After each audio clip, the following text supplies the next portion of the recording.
तो यार अगर आप एंड्रॉयड स्मार्टफ़ोन ओन करते हैं, तो कई लोगों को ये प्रॉब्लम आती है कि उनका फ़ोन बहुत ज़्यादा स्लो हो जाता है टाइम के साथ। और मुझे भी मेरे कई फ्रेंड्स ने और कई फैमिली के लोगों ने पूछा है कि यार ऐसा क्यों होता है कि एंड्रॉयड फ़ोन्स में थोड़ा टाइम होने के बाद, यानी कि अगर आपने खरीदा है उसके 6-7 महीने के बाद आपका फ़ोन स्लो क्यों होने लग जाता है? तो अपने फ़ोन को तेज़ रखने के लिए और बराबर से फ़ास्ट रखने के लिए मैं लाया हूँ आपके लिए 6 टिप्स, जिससे आपका एंड्रॉयड स्मार्टफ़ोन स्लो नहीं होगा। तो बिना किसी देरी के इस वीडियो को शुरू करते हैं। Let's get started.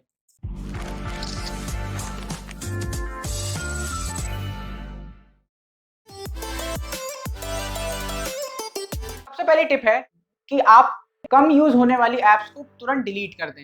ये टिप उन लोगों के लिए है जो कई सारी ऐप्स इंस्टॉल करके अपने फ़ोन में रखते हैं और फिर वो उसको यूज़ भी नहीं करते हैं। मैं भी कई सारी ऐप्स ऐसी इंस्टॉल करता हूँ जो मुझे शुरुआत में तो अच्छी लगती हैं, लेकिन बाद में वो बिल्कुल भी यूज़ नहीं होती हैं और हम लोग अक्सर उन ऐप्स को डिलीट करना भूल जाते हैं। इससे हमारा फ़ोन काफ़ी ज़्यादा स्लो हो सकता है।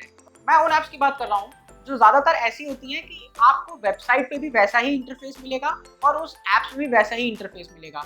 अगर आपको लग रहा है कि आप वो ऐप इतना ज़्यादा यूज़ नहीं करते हैं और वो ऐप आप वेबसाइट पे भी वैसा ही आपको एक्सपीरियंस मिलता है, तो मेरी रिकमेंडेशन यही रहेगी कि आप उन ऐप्स को बिल्कुल डिलीट कर दें, क्योंकि जब तक वो आपके फ़ोन में रहेंगी, वो आपके फ़ोन की मेमोरी यूज़ करती रहेंगी लगातार और इससे आपका फ़ोन कई मामलों में स्लो हो सकता है। स्पेशली अगर आप बहुत ज़्यादा गेमिंग करते हैं, तो इन सब फालतू ऐप्स को रखने से आपका फ़ोन और भी ज़्यादा स्लो हो जाएगा, क्योंकि गेम्स आजकल के बहुत ज़्यादा डेटा स्टोर करते हैं आपके फ़ोन में।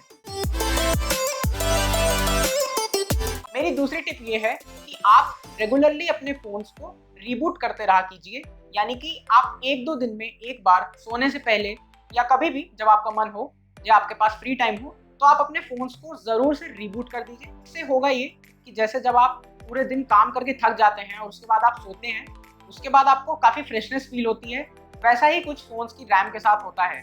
अब आप जब तक लगातार फ़ोन चलाते रहेंगे, तो उसको रेस्ट तो मिलेगा नहीं फ़ोन को, और ऊपर से आपकी रैम भी फिल होती जाएगी। और अगर आप बैकग्राउंड प्रोसेस को स्टॉप भी कर देते हैं, तब भी कुछ ऐप्स होती हैं जो आपका थोड़ा-थोड़ा रैम का हिस्सा लेती हैं, जिससे आपका फ़ोन स्लो हो जाता है। तो इसीलिए आपको फ़ोन को स्लीप देना, यानी कि बीच-बीच में कभी-कभी रिबूट करना आपके फ़ोन की सेहत के लिए अच्छा होगा और इससे आपका फ़ोन ज़रूर से फ़ास्ट बना रहेगा।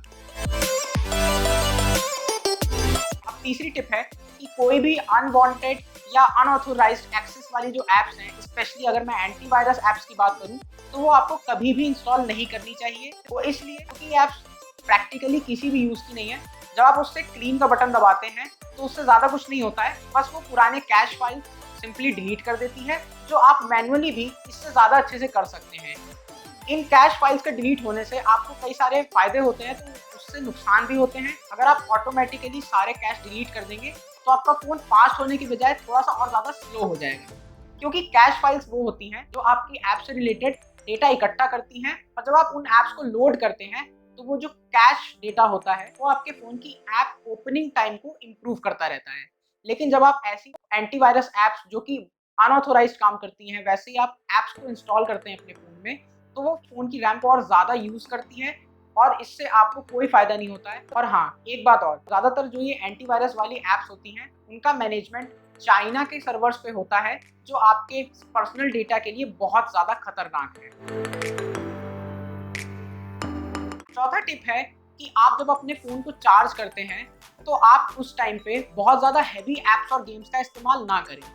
क्योंकि चार्जिंग टाइम पे फ़ोन का टेम्परेचर बढ़ जाता है, उसके प्रोसेसर पे और ज़्यादा लोड पड़ता है चार्जिंग के टाइम पे, और जब आप उसमें बहुत ज़्यादा हेवी गेम्स या ऐप्स का इस्तेमाल करते हैं, तो वो फ़ोन और ज़्यादा गर्म हो जाता है, जिसके बाद प्रोसेसर थर्मल थ्रॉटलिंग को शुरू कर देता है। यानी कि फ़ोन ज़्यादा गर्म होने पे प्रोसेसर को नुकसान ना हो, इसलिए प्रोसेसर्स जो होते हैं, वो अपनी तरफ से परफॉर्मेंस को कम करके आपके फ़ोन को ठंडा रखने पे ज़्यादा कॉन्संट्रेट करते हैं। इस प्रोसेस को थर्मल थ्रॉटलिंग कहते हैं।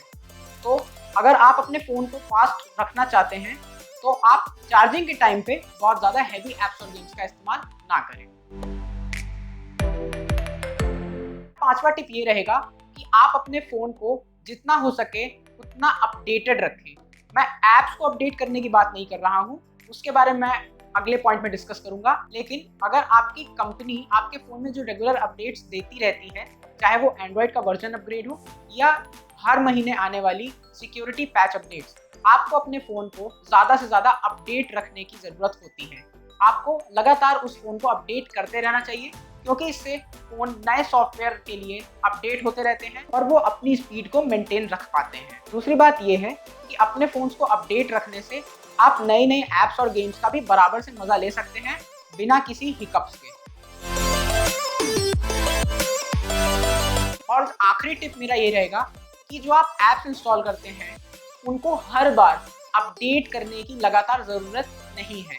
इसे आप पिछले पॉइंट से कंफ्यूज मत होइएगा, क्योंकि मैं कह रहा हूँ कि आप फ़ोन को ज़रूर अपडेट करिए, लेकिन फ़ोन में जो रखी ऐप्स हैं, उन सारी ऐप्स को हर बार अपडेट करने की आवश्यकता नहीं होती है। ऐसा इसलिए होता है क्योंकि जो डेवलपर्स होते हैं, वो हमेशा नए फ़ोन के हिसाब से, जो मार्केट में नए फ़ोन आ रहे होते हैं, उसके हिसाब से ही ऐप्स को अपडेट रखते हैं ताकि वो फास्ट रहें। लेकिन क्योंकि आपका फ़ोन थोड़ा सा पुराना हो चुका है, तो ज़रूरी नहीं है कि वो ऐप का अपडेट आपके फ़ोन में भी उतना ही अच्छे से चले जैसा बाकी फ़ोन्स में चलता है। तो मेरी रिकमेंडेशन यही रहेगी कि जब तक आपको बिल्कुल ज़रूरत ना पड़े उन ऐप्स के अपडेटेड फीचर्स को यूज़ करने की, तब तक आप सारे ऐप्स को अंधाधुंध अपडेट मत करिए और गूगल प्ले स्टोर के ऑटो अपडेट फीचर को ऑफ रखिए। इससे आपके फ़ोन की स्पीड कम नहीं होगी, क्योंकि जब ऐप्स अपडेट की जाती हैं तो उनका ज़्यादातर डेटा साइज़ भी बढ़ जाता है। जैसे व्हाट्सएप जब लॉन्च हुआ था तो वो 5-7 MB की ऐप थी, और अब आप उसको डाउनलोड करोगे तो वो करीब 50 MB की ऐप हो गई है। हालांकि व्हाट्सएप जैसी ऐप्स को तो अपडेट करने की ज़रूरत पड़ती रहती है, क्योंकि उनके पुराने वर्जन बेकार हो जाते हैं और चलते नहीं हैं। लेकिन ज़्यादातर जो ऐप्स होती हैं, जो कई आपकी यूटिलिटी ऐप्स हैं, उनको आपको हर बार अपडेट करने की ज़रूरत नहीं है। ये डिसीजन आपको खुद लेना चाहिए कि कब आपको उस फीचर की ज़रूरत है जो आपकी ऐप के अपडेट में आई है। तो फ्रेंड्स, ये थी मेरी 6 टिप्स जिससे आपका फ़ोन तेज़ बना रहेगा। अगर आपको कोई पॉइंट छूटा हुआ लग रहा है तो उसे प्लीज़ कमेंट सेक्शन में ज़रूर बताएं। कैसी लगी ये वीडियो, ये भी कमेंट में ज़रूर बताएं। ये वीडियो अच्छा लगा हो तो इसे लाइक कर देना, शेयर कर देना इसे, और चैनल को ज़रूर से सब्सक्राइब कर देना। मैं मिलता हूँ आपसे अगली वीडियो में, तब तक के लिए गुड बाय।